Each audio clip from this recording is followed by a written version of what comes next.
Hello, my brilliant business savvy friend. If you're here, you probably have a business name, a logo, or a slogan that you love more than your coffee. Big call, I know. And you want to make sure no one else nicks it. Wise move.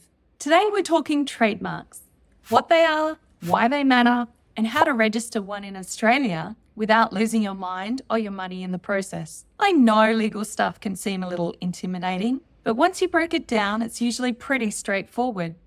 And I'm here to make sure you don't miss any important steps, so you can focus on growing your brand and not on wondering if someone's about to steal your logo. Grab a cuppa and let's make sure your brand is legally yours.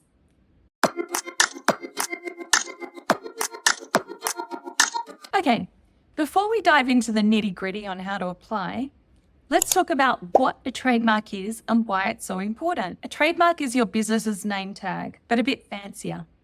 It's what stops someone else from using your brand name and slapping it onto their dodgy products.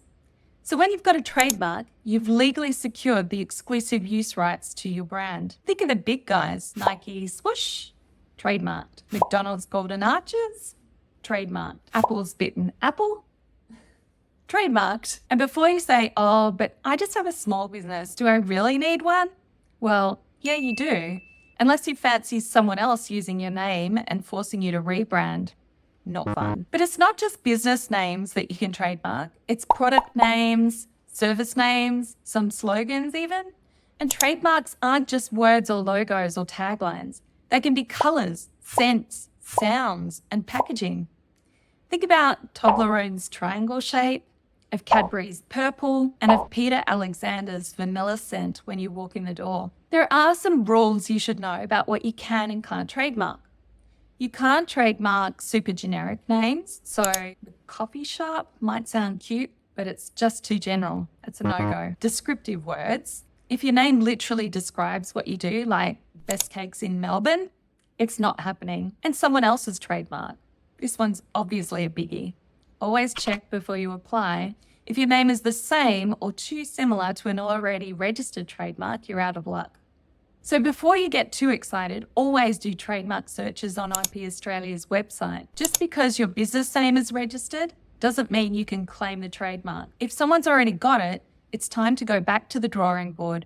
But hey, it's a great opportunity to get creative, make your brand stand out even more.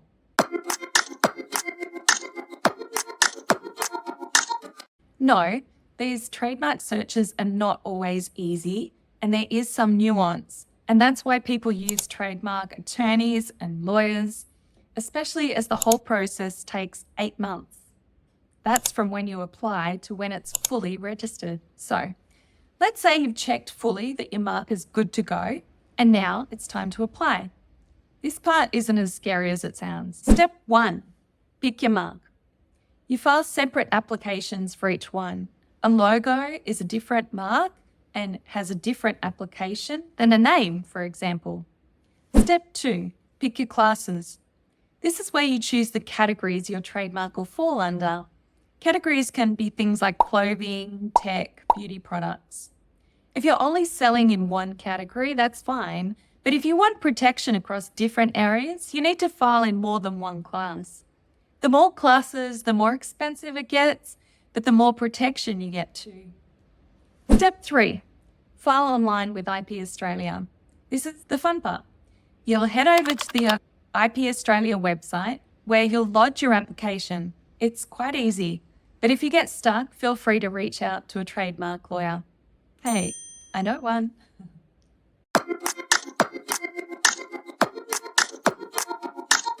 So what are the costs involved? The fees with IP Australia are pretty reasonable, around $250 per class for a straightforward application. It can go up if you're applying for multiple classes, or you've got, multiple marks, or if you need additional help. But as far as the actual registration and government registration fees go, we're talking a few $100 to secure your brand for 10 years.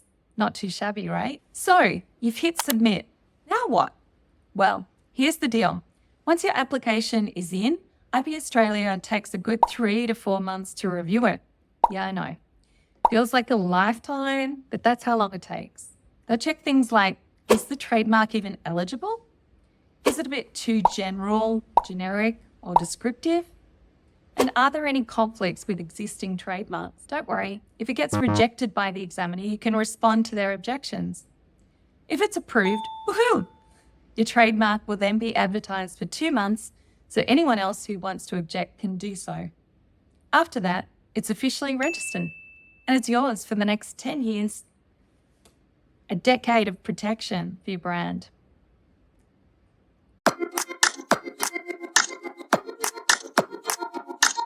Okay, so here's a quick warning. There are a few common mistakes that I see all the time with trademarks, and I don't want you to make them. Number 1, not checking if your name is already trademarked. This is a heartbreaker. At least do some basic searches before you apply, or you'll end up rebranding halfway through the process. If you're worried, do see a professional and get good advice about the likelihood of success of your trademark. That initial advice is gold and will save you heartache and 8 months of waiting. 2, not choosing the right trademark class. If you're not sure, again, ask a professional. It's way better to spend a little more time and money up front than realize later that you didn't protect anything at all. And 3, thinking a business name is the same as a trademark. Nope. A business name is different from a registered trademark. Make sure both are sorted. So take your time, do your research, ask for help when you need it. It'll save you a lot of stress down the road. And that's it. Your step-by-step guide to trademarking in Australia. If you found this video helpful, make sure you hit like, subscribe for more tips, and drop a comment below. What are you trademarking? Do you have any horror stories I need to know about? I'd love to hear from you.